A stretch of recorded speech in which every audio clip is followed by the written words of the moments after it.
I'm a huge fan of unlicensed and unofficial add-on packs from the 90s, and the one we're going to be looking at today is quite interesting, because it's for a game that wasn't particularly well known for having conversions, add-ons, or even a particularly large modding scene. So prepare yourself, as we're going to have to take on the mutated hordes from Jupiter, as we await the Juggernaut. And welcome to Goldfish on Games.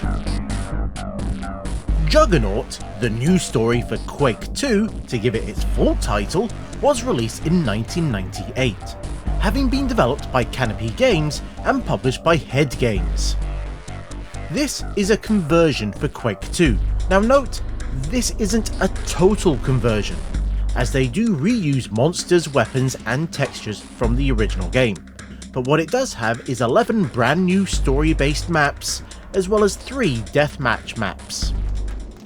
Now, after a few video sequences that have been very badly converted, we get, well, the regular Quake 2 menu.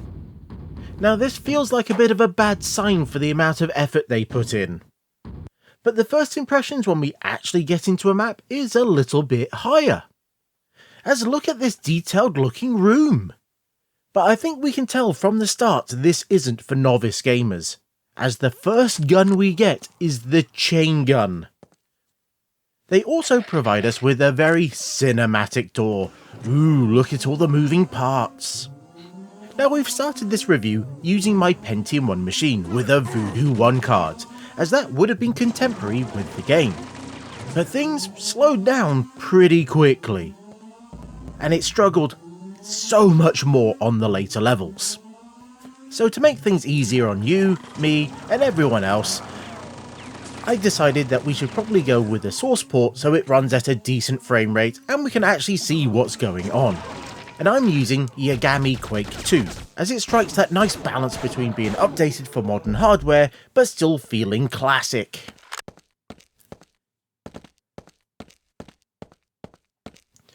And what we do see now, well, when it's not extremely dark, is a few new monsters that we will talk about in more detail later on, when we can actually see them in more detail. Now, the designers really wanted you to be well equipped early on, as within the first 5 minutes of playing we have the chain gun, a rocket launcher, and this mod's version of the Hyper Blaster, the blade gun. But then, we've already had to deal with a number of different monster types. We've had gunners, we've had enforcers, as well as flyers. They also wanted us to do a bit of platforming, with us having to jump around these caverns, with a pit of acid being your reward if you miss. Now, as we go through these levels, there is a bit of a recurring theme. The new textures. They aren't the best. They tend to look a little low quality, and they don't always fit in with the environment, and quite often they're not even lined up well. But where the level designers skimped a little bit on trying to line those textures up, instead they put it into trying to make the environments look more interesting. Like these caves, they didn't need to put this amount of geometry in here, and being honest, back then they probably shouldn't have, as it does tank the frame rates. And it's possible that you can actually get stuck, and some bits just look a little bit weird. But I do like the effort at least. What surprised me most about this level was that it's not actually that bad. You spot areas that you'll go to later, and there's a reasonable amount of challenge.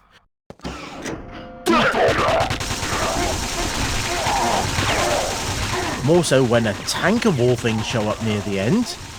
But I will say it is quite short, which is something that we're going to be seeing quite often through these maps. It's on the second level that we get the shotgun, and then right away, the grenade launcher.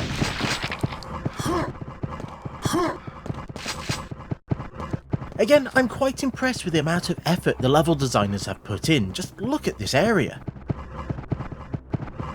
And as we leave this, just in case you managed to miss stuff earlier, we find more shotguns and chain guns. There are just loads of them around here. It really gives that feeling that these levels weren't really designed to follow on from each other. They also tend to get a bit messy with the amount of monsters they put in a map.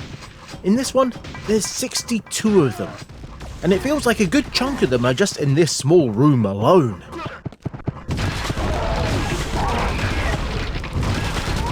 Now this is actually one of the lower amounts in this game. Now Quake 2 baddies were not really designed with this in mind. They worked better if there was just a few of them, and they were placed with care, so they could actually work off each other.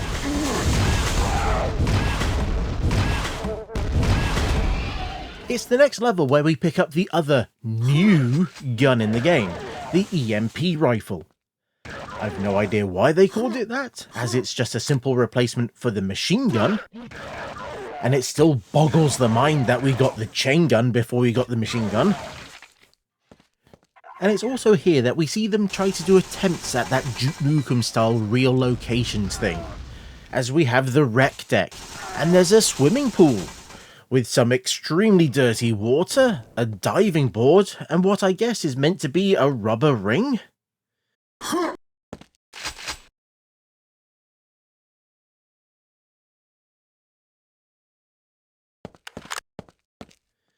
This map also has a bit of an oddity, as you can find the blue key. And then you can open a door with it, as you'd expect. But behind that, it's just a single monster. There's nothing else. This room is completely pointless. And it does make you wonder if there was meant to be far more to this level that got cut. Now later on you will find a red key that will actually open up a door, even if it is very nondescript. But it is a very good example of what this pack's level design is like, as there's this touch of old school thinking about it, where you have to find keys, or in an early level, a power core, to open doors. But due to the lack of polish and general texture work, you have no real idea what's required. All you get is the text prompt. As we enter the labs, we get these corridors with a huge number of baddies, and there isn't enough room for them to really maneuver, so it just becomes shooting fish in a barrel. And it still amazes me that even though we have a good chunk of our arsenal, we don't even have the super shotgun yet. And if we look at the map list, I think we can get an idea of why things are so messy. As the single player maps are these ones with Jug in their name, and they start with Jug 1, and then jump to 3, 8, 9, and then go all the way up to 19. There is just 11 maps in this game. It does make you wonder if this was meant to be a much larger conversion, but at some point they just had to release what they had, so they picked the most complete maps and called it a day. This thinking lends itself to the new weapons and baddies as well, as they're really just reskins of the regular ones. And this lot were meant to be enforcers with their chain gun arm. And just look at those feet! In total, they replaced 5 of the monsters, and some of them, like the Parasite, don't even appear after the first few levels. So you're going to see a lot of the regular cast of monsters in this one. As we go on, it started to look like they might have been taking some more of their cues from Quake 2, as it indicated that someone had stolen the core, and they would have to collect it and bring it back here. And we might get more of those interconnected levels that Quake 2 was known for. But instead, it just ended up being another set of linear levels, and quite short ones as well. We do manage to get the railgun, and I have to point this out because it is still funny to me, but yes, we still don't have the super shotgun yet. But then I've not really seen any shotgun shells in quite some time, so I can't even use the regular shotty. I have no idea what the designers had against the Quake 2 shotguns, but they clearly didn't like them. The levels continue to drift between interesting and then large rooms with nothing really in them. Although I did really enjoy the flight deck, even though it did have lots of keys and things that acted like keys for no real reason.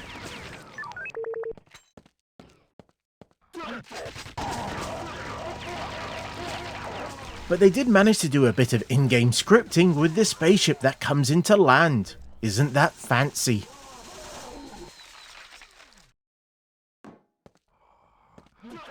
But the rushed nature of this game really rears its head up again here, as it just drops us into the next area. The README mentions that we should be paying attention to the story as it will help, but it's a little hard to do so when none of it's actually told in-game. There is no in-game cutscenes at all for this, and there's no screens of text either. The only real bit of storytelling is from a video that you have to find on the CD and play. Earth, legendary home of our forefathers who chose the Jupiter moons Callisto and Europa to be their new home. Juggernaut, the great ship sent from Earth to deliver us home, never arrived. Europa and Callisto worked to build a new society, but the Callistans tried to warp the framework of life, and they became infected with the mutinous enzyme. Their resulting madness destroyed them. However, the mutated Callistans had not perished. Callistan monsters landed on our moon and savaged our colonies in search of the PCD, the memory core responsible for our air processors and containing information for Juggernaut's return to Earth.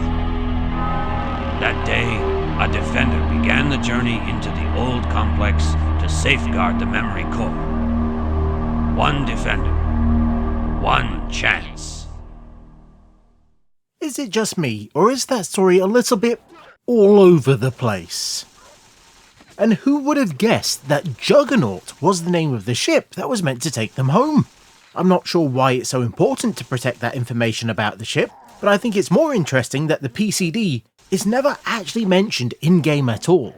If I was being uncharitable, I might even say that all this was made up after. Amazingly, we finally get the super shotgun, even if it was placed where you could easily miss it. And at 2/3 our way through this game, we now have all the weapons that we're going to get, as there isn't a BFG. This level is the most interesting one that I've seen so far, with it being mostly outside, and we get to see some actually decent texture work with those skyboxes. So it is a bit of a shame that it is just a limited number of areas that have been copied and pasted, and copy and pasted, and copy and pasted a bunch of times to form a much larger area. It was also by this point that I started to realise that I hadn't seen any items. There's no adrenaline to increase your health, there's no quad damage, or even that mostly useless silencer. Now the next level, it does something I'm not a big fan of, as we start off in a large room with a huge number of monsters already alerted and instantly trying to attack you. Now, all these levels would work better if they did the proper interconnecting thing. Like after walking through the last door, we start off in a corridor that moves into this large open area, rather than just spawning in here as we currently do. It all adds up to the feeling that this really wasn't finished, and they hadn't even got close to the polishing phase of the project. I think there are some interesting designs and ideas going on here, but they required more time to finesse and get feedback on them. But it seems they finally remembered about special items, as we find the rebreather, even if it is at the beginning of a very long underwater section, as everyone loves going through underwater pipes. Particularly when you have lights that don't actually seem to be attached to anything and can block your path.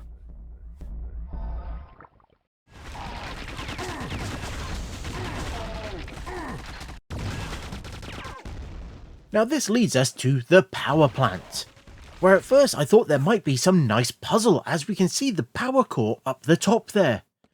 But nope, it turns out it's mostly just a hidden elevator that you have to go up.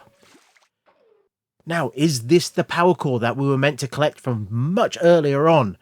No idea, because we never actually return to that level, and we don't actually put this power core anywhere that makes any sense, so I think it just acts as another key here, as we just seem to open up this room and then have a fight with the tank commander.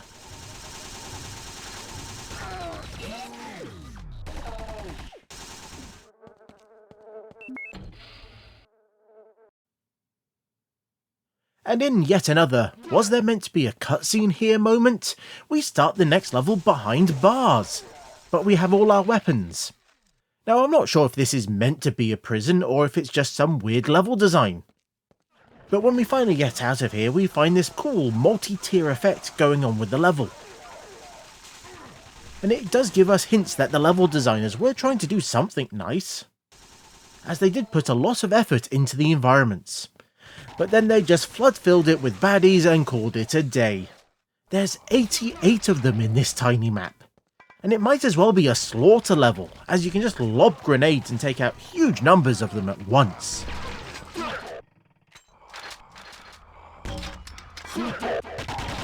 And you will need to use a mix of your grenades as well as the chain gun, as they still haven't really thought about having a mix of ammos in the levels.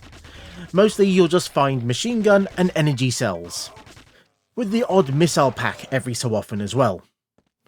Now I'm not sure I used the chain gun or the hyper blaster, the blade gun, this much in Quake 2. But here, they are your main weapons, as they're the only ones you'll really have any ammo for.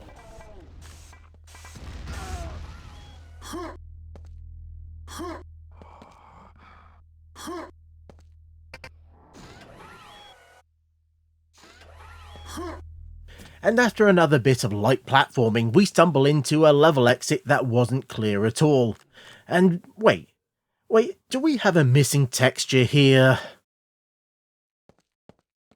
But after a very long fall, and a surprising appearance of the invincibility power-up, we get to see what is meant to be a bit of a gauntlet level, where we have to fight our way up to the top of what looks like this prison complex.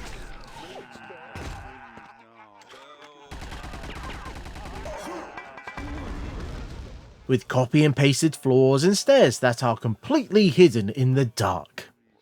First time I played this, I had no idea where to go. But if you do have an idea, then you can just leg it all the way up there and skip all the baddies. We pretty much end up where we started, but it just magically opens up another door for us.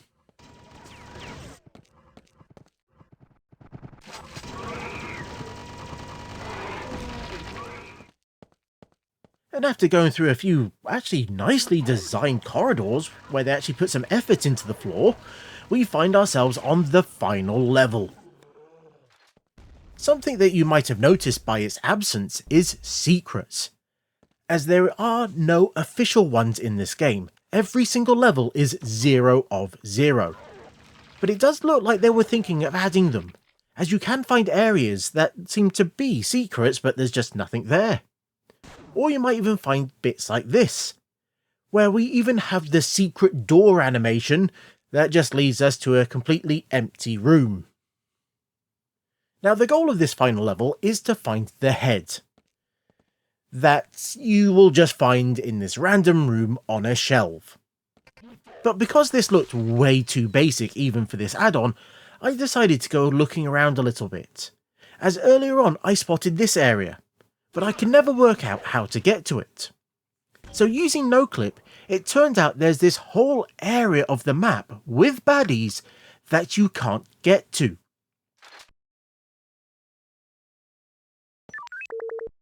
And there's even a locked door in here, and that key is also missing in the level. So I think the plan was that you were meant to fight your way through here, avoid the flying ramp, and then collect the head from up top of this pillar. And that's where you would have spotted it earlier, so it would have made for an actually interesting level. I'm not sure why they decided to block this off in the end, and I'm gonna guess it was a last minute thing considering they left the baddies in there. Now what is a bit nicer is the outside area. That is your last major gauntlet of the game, as it has lots of enemies all over the place and set up where they could actually do maximum damage. And hey, did you know there's a wine cellar on the moons of Jupiter? Because that's what this looks like here. And this is pretty much the last thing that we'll see before we come face to face with one of the sub-bosses from Quake 2. No reskin, it's just that tank boss in an area where it really doesn't have the room to maneuver. Now normally I wouldn't show you the end of the game, as I'd like you to experience it for yourself, but I really felt compelled this time, as do we get an amazing cutscene that explains everything that just happened. Well, obviously not. But what I wasn't expecting was a screen telling us that the game is to be continued by going to the Head Games website. And that's it. I was expecting a little bit more from the Deluxe edition of the game that I have here. Now, checking the Wayback Machine, there really isn't much of their website left, and what I could find didn't mention this game at all. I think this might have been left over from the shareware version that they released. But if you happen to know differently, please let me know in the comments, I'd love to know. Now, I'm guessing a little bit here, but the publisher seemed to be doing quite well with their extreme sports and big game hunter titles, and didn't really want to publish these add-on packs anymore. So this might have been their last contract that they had to honour. And after this, Canopy Games went on to make the Harley Davidson games, and made other random titles all the way up to 2009. So at least they got their start with this one. There are 3 other levels included in this pack, and they're all for Deathmatch. And they were all cut down or modified versions of existing maps. None of which feels particularly good, and definitely not as great as the Quake 2 ones, but I think that was to be expected by this point. And if you really want to experience this one yourself, then you'll have to track down a copy online, as obviously it's not been re-released in any way, shape or form. But getting it to run in Quake 2 is easy enough, as it is a very basic mod, so the standard command line is all you need to get it going. And I feel this is where we'll end the video. So until next time, I was the Goldfish, that was the worst ending I've ever seen to a game, and this was Goldfish on Games. Thanks for watching. These unofficial add-on packs are really interesting, and I've covered a few of them in the past, as you never know what you're going to find. So if that sounds interesting to you, then you might want to check them out. There should be 2 links on the screen right now. Or if you really enjoyed the video, then please consider liking and subscribing.